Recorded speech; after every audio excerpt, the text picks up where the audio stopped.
Hello guys, welcome sa Lantaw TV at ituturo ko po sa inyo ngayon kung paano po natin ma-install yung Pisofy Debian sa ating mini PC Piso Wi-Fi. So ito po kasi yung yung pinaka-stable para sa akin. Bago po natin simulan ay ito po yung mga most common problem sa pag-install ng ating Piso Wi-Fi system sa ating mini PC. Para sa akin ay yung una dyan ay yung downloaded corrupted Piso Wi-Fi operating system. Make sure po na na-download natin ng kompleto yung Piso Wi-Fi operating system natin o yung ISO files niya bago natin ito i-flash sa ating USB flash drive. Once kasi na corrupted yung na-download natin at i-install natin sa ating system or sa ating mini PC, magkakaroon talaga ng problema. So hindi siya tuloy-tuloy na mag-install kasi kulang nga yung mga components na or mga drivers natin. So number 2, yung fake USB flash drive. Ito yung mga flash drive na mga mumurahin, so hindi po legit. So nagkakaroon din po ng problema sa pag-install natin. Yung ma-experience mo dito is yung slow na installing ng software at saka kung maglagay tayo ng ating USB flash drive ay doon sa likod para mas mabilis siya compared doon sa harap. So secondary ko na lang yung SSD tsaka memory. Kung 100% naman yung health ng ating SSD ay wala naman yang problema. Lalong-lalo na nagamit mo yung mini PC mo sa mga Windows, no? So okay naman doon. So wala namang problema yan. So next ay yung number 3, yung slow internet connection. So nagkaroon din ako ng problema dito sa pag-install ko doon pa lang sa sa Ubuntu. So dapat pala ay nakakonect yung ating LAN cable with internet para ma-install din yung mga ibang drivers at saka components. So dito sa Debian, ipapakita ko po sa inyo. Pwede naman siyang i-skip, pero nilagyan ko na lang ng LAN cable with internet para ma-configure yung kanyang network settings. Request pala ito ni Sir Efren kasi nagkaroon siya ng problema sa installation ng kanyang Pisofy Debian. At kung may mga problema pa ay i-comment nyo na lang dyan sa ibaba. Maraming salamat po. Sige, simulan na po natin yung pag-install ng ating system.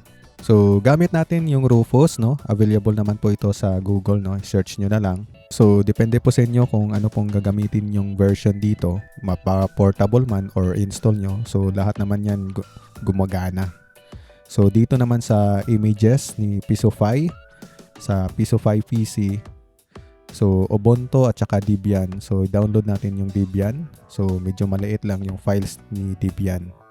So dito naman sa disk management. So dito nakasaksak yung ating flash drive na original, So i-format lang po natin ito. So delete volume. And then hintayin lang po natin. At saka dito i-format.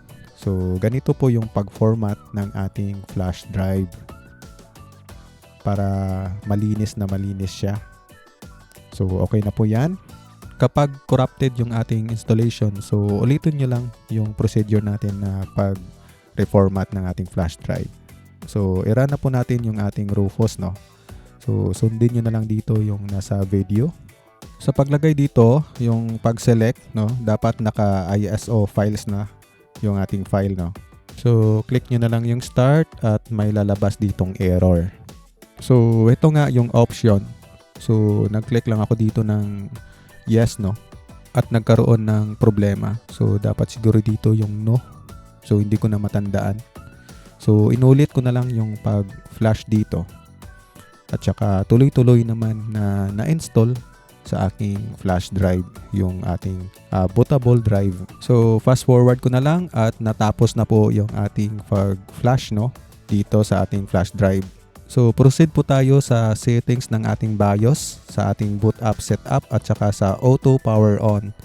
So, dito sa ating Dell, so F2 lang po yung ating pipindutin dito pagka-restart ng ating mini PC. At saka may lalabas po dyan na BIOS settings. Okay, punta po tayo sa boot sequence, So, dito sa boot sequence, mayroon kasing Ubuntu. So, i-delete natin yung Ubuntu.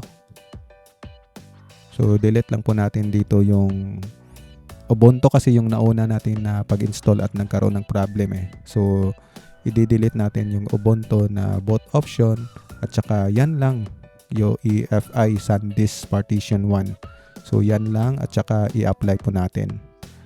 Pagkatapos dito sa power, no, dapat sa power management, so dapat ay naka power on dito sa AC recovery. Okay na po yung ating settings na ito at save na lang po natin at saka mag-exit tayo. Okay, mag-install na po at saka successful po na na-detect yung ating bootable drive. I-click lang po natin dito yung install Pisofy Debian.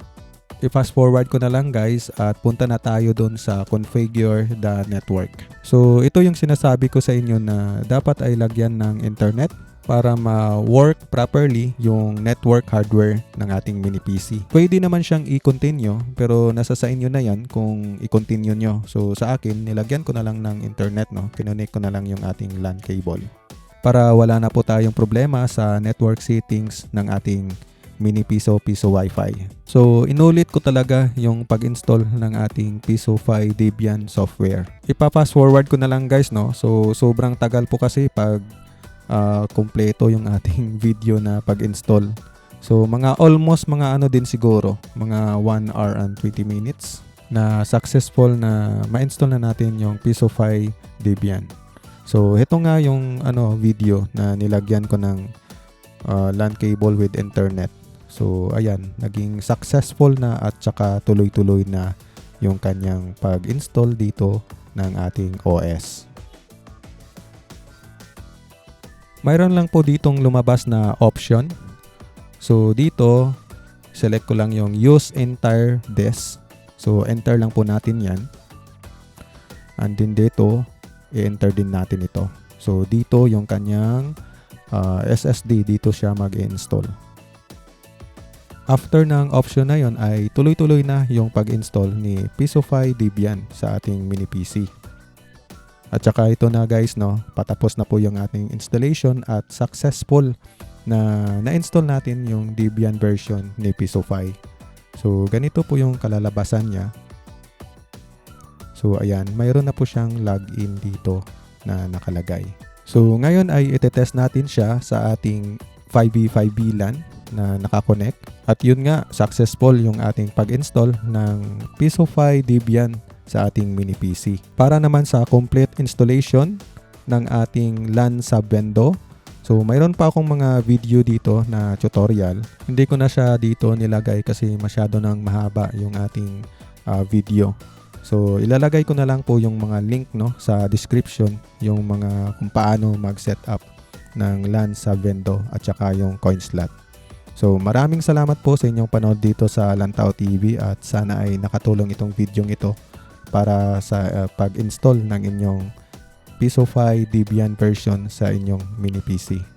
Hanggang sa muli, maraming salamat po.